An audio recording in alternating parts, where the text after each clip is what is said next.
Have you ever been deep in the woods, so far from everything, that even the silence starts to feel wrong? Like the forest isn't empty, just waiting. What if the moment you step into that darkness, something already knows you're there? Something watching, without making a sound. That's exactly how this day started for me. I grew up in a small town in North Pennsylvania called Wellsboro, surrounded by thick hunting land. Hunting season wasn't just a hobby there, it was part of life. Schools would even close on opening day because everyone would be out in the woods. By the time I was 23, I was used to going alone. I trusted those woods. Or at least, I thought I did. This happened in November of 2021, during late archery season. There was a thin layer of snow covering the ground, just enough to track movement. I had permission to hunt on a large private property, about 70 acres of thick woods, with an old logging trail cutting through it. There was also an abandoned cabin deep in the forest, slowly falling apart. I had been there a few times before and never saw another person. That morning, I arrived around 5:15 a.m. It was still completely dark. I parked near a rusted gate and walked in with my headlamp cutting through the trees. Everything felt normal, except for one thing. The silence felt heavier than usual. Before I even reached my tree stand, I had this strange feeling, like I was being watched. Not by an animal, but something else. I ignored it. I climbed up about 20 feet into my stand and waited for daylight. As the sun slowly came up, the woods looked calm again. Quiet. Still. Normal. But about an hour later, I noticed something that didn't belong. About 60 yards away, there was another tree stand. One I had never seen before. And I knew this land well enough to be sure. It wasn't there the last time I came. It looked old, worn, like it had been sitting there for years. But that wasn't what bothered me the most. The snow around it was almost untouched. No footprints, except for one single trail leading straight to the base of the stand. Just one. No tracks leading away. I kept staring at it, trying to make sense of it. Maybe someone else had permission to hunt here. That had to be it. But deep down, something about it didn't feel right. Around 8 a.m., I saw movement near that stand. At first, I thought it was a deer, but then I realized, it was a person.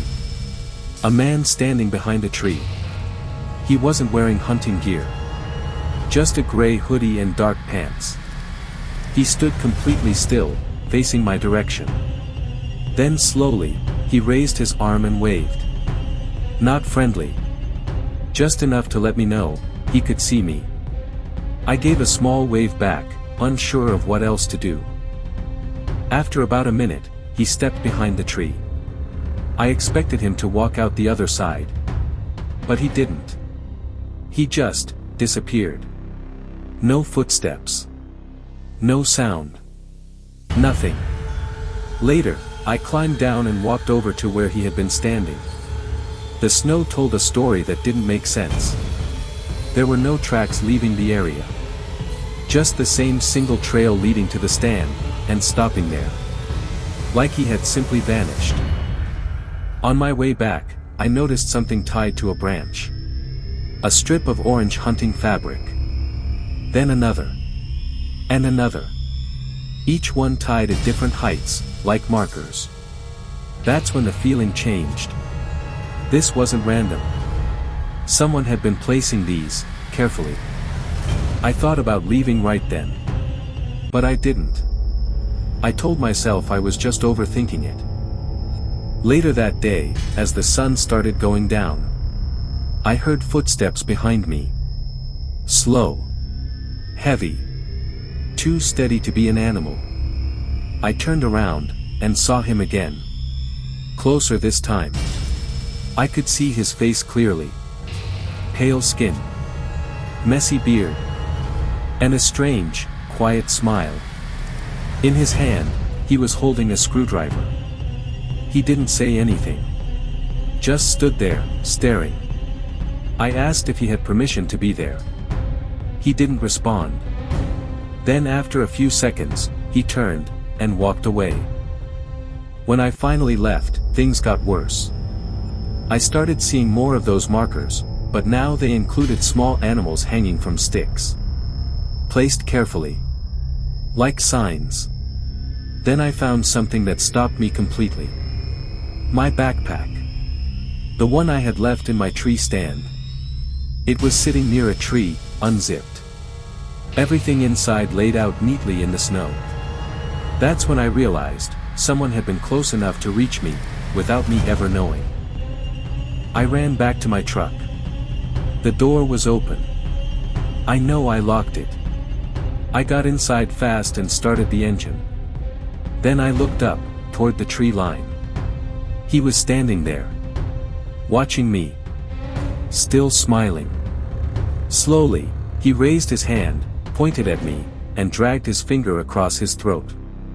I drove out of there as fast as I could. Weeks later, they found a hidden shelter deep in those woods. Inside, there were bones, and stolen hunting gear. I never went back. Because now I know, sometimes in the woods, you're not the one doing the hunting.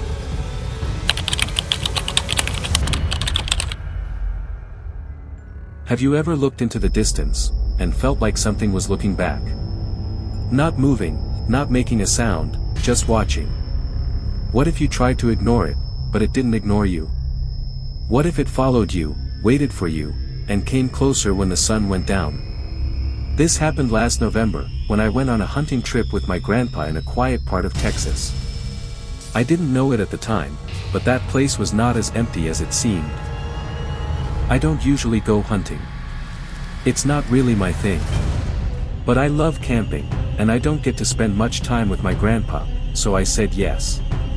When we arrived, the entrance already felt strange. There was no proper road, just a dirt path leading off from a busy highway, with an old iron gate sitting to the side. We drove deep into the woods until we reached a clearing. In the middle of it, was an old house. My grandpa told me his father built it years ago. It was quiet out there. Too quiet. That first night felt normal. We unpacked, made dinner, and went to sleep early. But just as I was starting to fall asleep, I heard something. A soft scratching sound, coming from the window. It wasn't loud. Just enough to notice. I told myself it was probably an animal and forced myself to sleep. But that sound stayed in the back of my mind. The next morning, we went out to a hunting blind and waited. After a while, I picked up my binoculars and started scanning the treeline. That's when I saw it.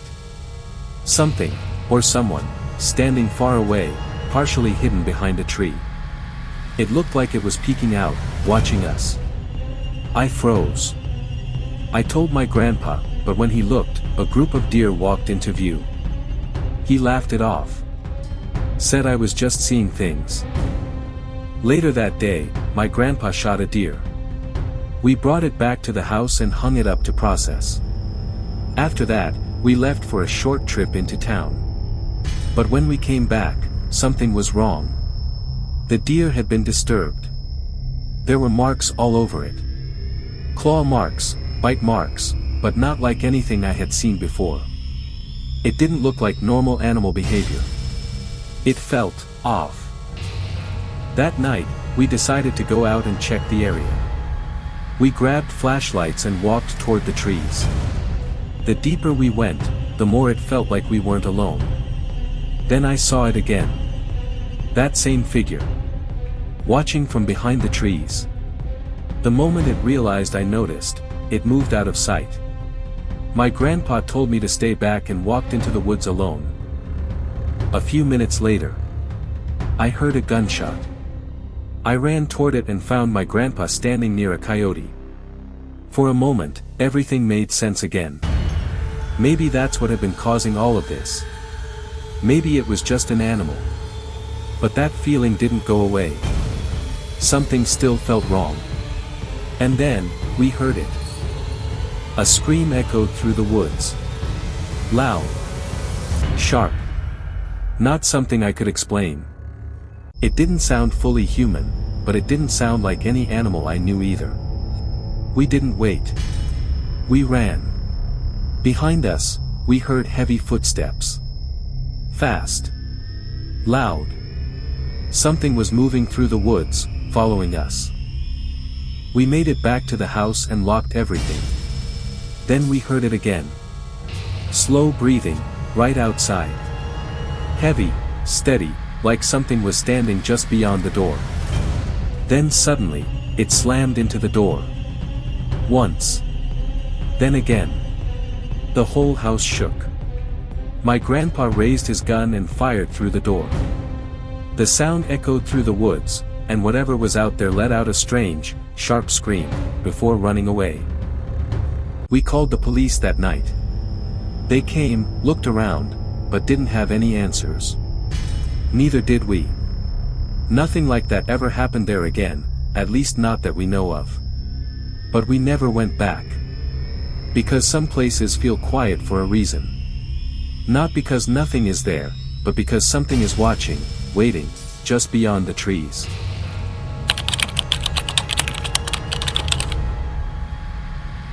What would you do, if you heard someone screaming for help deep in the woods, but something about it didn't feel right? Would you go toward it, or stay where you are and pretend you didn't hear it? And what if ignoring it was the only reason you made it out alive? This story starts like a normal trip. 3 friends, a weekend in the mountains, and a plan that sounded a lot better in theory than it did in reality. Kyle had been asking me and Connor for years to go hunting with him. We always avoided it. But eventually, we gave in. Not because we loved hunting, but because it sounded like something we'd laugh about later. We drove up early, hiked deep into the woods, and set up camp near a small creek.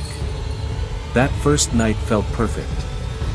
Fire crackling, quiet forest, nothing but the sound of water and wind. Then it happened. A scream. Far away. It sounded like a woman. Long, sharp, and sudden. We all froze. Kyle said it was probably a fox. He said they can make sounds like that. And honestly, we wanted to believe him. Because the other option didn't make sense.